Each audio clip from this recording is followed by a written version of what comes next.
We need to build a wall, and it has to be built quickly. We need a more united Europe and not a divided Europe or a disintegrating Europe. Because let's be honest, you say, yeah, nation and nationalism. How should nationalism solve the problems that we are facing today in Europe? The British people have spoken, and the answer is we're out. I feel like we don't have much control as young people. We don't have much control over voting or whatever. It's really up to the select amount of people to decide what's best for an entire nation. I don't know, maybe the Brexit will influence my studies, but I'm not sure because for the moment the universities are like open for the international students, so it's a good time to study here, but I don't know if like the next year will be so good. Af det europæiske fællesskab, så altså det der, det kommer jo ikke kun til at have negative effekter på Storbritannien, det kommer til at have negative effekter på hele lortet. Nu skal vi til at tage imod flere flygtninge. Hvad fanden? Hvad er det for noget? Ja, for det er problemet. Ja, det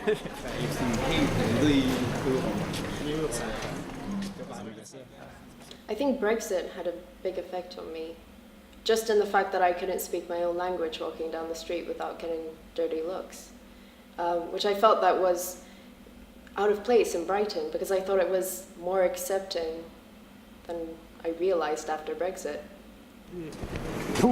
Det er rigtigt nok. Hvor, altså, jeg ved ikke, jeg har bare kigget på Reddit, har jeg set lidt tråde med folk, der er sådan Brexit dodger, ikke? Og sådan, hvordan kommer jeg så til for eksempel til Danmark?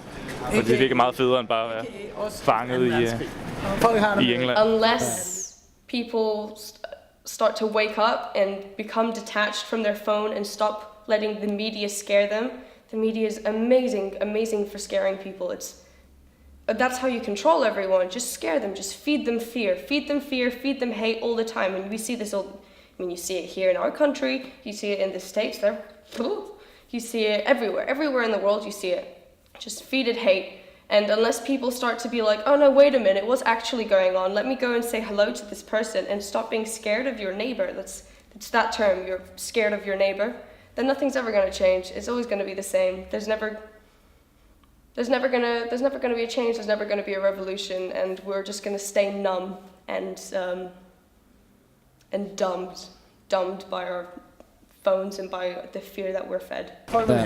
Det værste ved det er, jeg har jo jeg havde på et tidspunkt en kæreste, der var fra Storbritannien, bor i Gloucester og er født og opvokset der. Med et sjældent fund.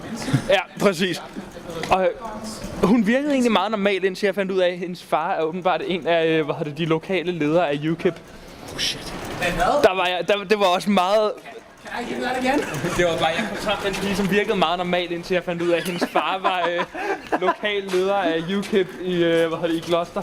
Det var også utroligt så hurtigt, den eject-button, den blev trykket på. Se jer!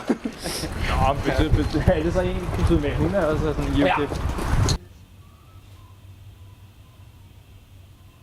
I think we all want to go somewhere to find a better life.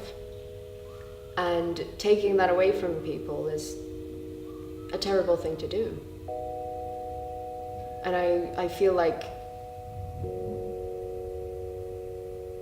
people in power, people who have better lives already, are taking that away from people, from the minorities. I think that political life have like a big influence on what will happen here. Because if the political life is very, changing, or is changing in a year, we don't know if we will be like very open to study here. Hun fik mulighed for at stemme til det danske kommunalvalg, fordi det må man jo gerne, hvis man bor her. Ja, et vis antal tid. Ja, præcis, og hun havde arbejdstilladelse, ellers ville jeg jo ikke være kommet sammen med hende. Nej. Det ville være lidt dumt. Så siger jeg til hende, prøv nu at høre her.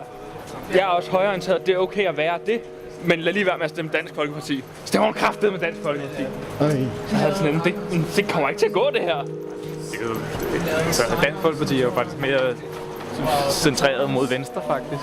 Jo, men stadigvæk. It doesn't make any sense, and we'll never really understand because we only get to see like a tiny little window of what's actually going on. but I can't predict what. I can't even begin to think what's going to happen in the next year. I don't know if it's because I'm older and I'm more aware and I read more and I watch the news and I'm realizing how the world is, or if the world is actually just becoming more and more of a circus act. Hurra for det politiske landskab, sagde han sarkastisk med USA og Danmark i tankerne. Altså Og Polen. Jeg synes, Danmark har det jo meget bedre, at vi nemlig har så mange muligheder. Danmark har USA Danmark har virkelig... De har borgerkrig eller 3. verdenskrig.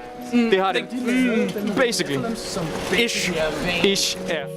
Maybe we can adopt a proactive attitude and maybe get involved in another activities and be informed about what is happening around us. Because if you don't know what's happening in your country, you can't do something to change it. So this is, I think. So be aware. Yeah, be aware and get involved and be proactive. I feel like we're on this equilibrium, and it's tipping to one side very quickly, and then something big is going to happen, like the election in America or Brexit even, and it's just going to completely tip to the other side, and there'll be this, probably a war.